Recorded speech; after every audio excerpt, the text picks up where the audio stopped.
Buenas a todos y bienvenidos a este primer vídeo introductorio a nuestro proyecto. Yo soy Cristina y junto a mi compañera Sofía vamos a dar una visión amplia de la religión en Grecia, explorando tanto las características generales como algunas divinidades y sus características más específicas. Este primer vídeo se centra especialmente en crear una introducción general a cómo se concebía la religión en la antigua Grecia.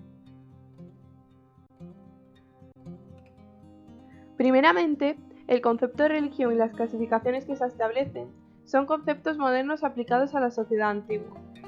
Los griegos sabían que existían diferentes dioses y que las personas los adoraban con una gran diversidad de cultos, pero no hacían una clasificación específica de estos. De hecho, dentro de una misma deidad coexiste una gran diversidad que se ve marcada por el lugar de culto, la función que podría realizar, las tradiciones de los que la adoraban o los epítetos. Además, a veces existen varios nombres para una misma deidad, como por ejemplo Dioniso, que es también llamado Baco. Para los griegos, sus dioses eran universales, tenían poder en todos los lugares del mundo y se podían manifestar en cualquier lugar en ayuda de aquellos que lo necesitaban.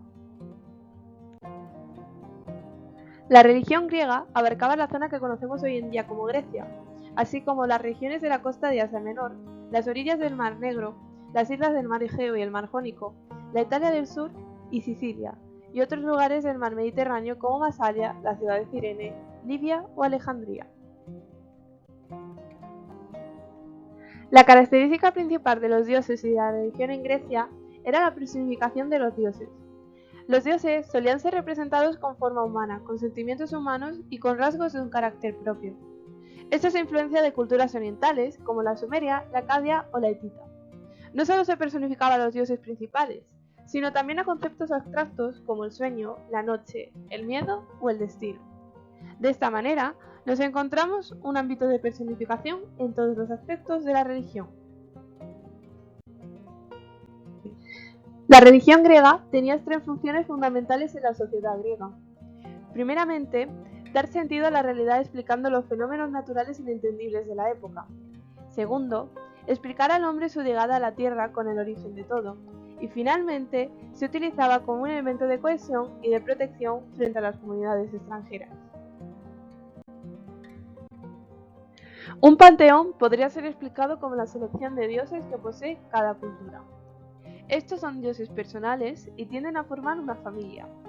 Se entiende a formalizar el panteón griego como 12 dioses olímpicos: Zeus, Hera, Poseidón, Deméter, Apolo, Artemis, Ares, Afrodita, Hermes, Atenea, Hefesto y Hestia o Dioniso. Esto deja de lado otros seres mitológicos, dioses menores o héroes, como las musas o Heracles.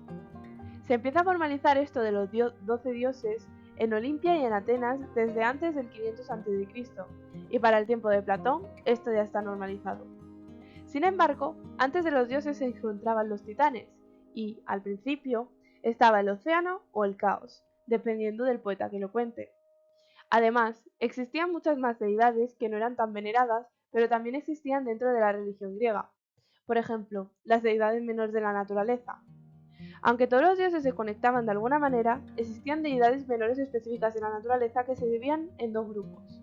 Por una parte, estaban las deidades de los ríos, las ninfas, las montañas o los lagos. Y por otra, se encontraban las deidades del sol, la luna, la tierra, el mar y los vientos. Estas deidades eran conocidas en todos lados, pero su culto y mito quedó menos desarrollado que otros como los olímpicos o las deidades locales. Cada dios tenía una función propia y específica que ayuda a definir los cultos que se realizan, dependiendo a qué quieran apelar. Por ejemplo, Hera se suele asociar con el matrimonio y la maternidad, Poseidón con el mar y los terremotos o Artemis con la caza. Los lugares de culto y de práctica son bastante variados, encontrándonos con los santuarios mayoritariamente, que creaban las festividades en honor a los dioses, junto con templos, espacios de culto dentro de las casas o lugares marcados por lo divino, ya sea un espacio en una llanura, un río, un lago, etc. La importancia de los dioses se refleja en el mito a través de los poetas y filósofos, sobre todo la importancia de los poetas que establecen los dioses y las influencias dadas de otras culturas para la creación de estos dioses, como por ejemplo serían Hesíodo o Homero. Más o menos para el siglo VII a.C., los poetas habían creado las genealogías de los dioses y de los héroes. De hecho, mucha de nuestra visión actual de los dioses se refleja a través de la mitología, tanto propia como externa, con obras como la Metamorfosis de Ovidio. La religión no existía por sí sola, sino que se relacionaba además con otros ámbitos. La relación más importante es con la política, puesto que estaba en constante interacción. Por ejemplo, podemos ver los casos de las fundaciones de las colonias, en las cuales primero se consultaban oráculos y luego toda la fundación estaba construida alrededor de los distintos rituales fundacionales y sacrificios. Otro ejemplo claro lo encontramos en el funcionamiento de las instituciones, puesto que, por ejemplo, al comienzo de las asambleas lo primero que se trataban eran los asuntos sagrados.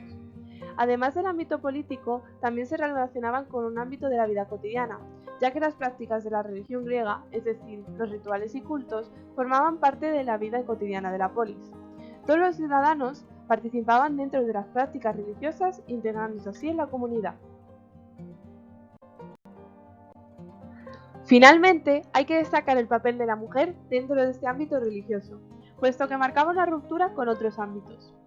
Dentro de este ámbito se puede hacer una distinción de dos tipos. Primeramente estaba el ámbito de las diosas, en el cual no se consideraban inferiores a los dioses masculinos, posiblemente debido a su naturaleza divina.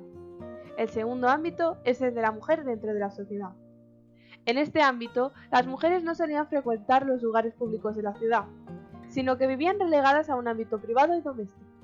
Incluso dentro de este ámbito doméstico, las mujeres vivían recluidas en un gineceo, ocupándose de administrar la casa, de controlar el trabajo de los esclavos domésticos, del ar y etc. Solamente tenían un papel activo si estaban en un ámbito religioso, como lo podría ser una festividad o un rito funeral. Por lo tanto, la religión daba la posibilidad a las mujeres de romper ese ámbito privado y de participar en inmensidad de festivales y prácticas religiosas, algunas de las cuales eran exclusivamente femeninas.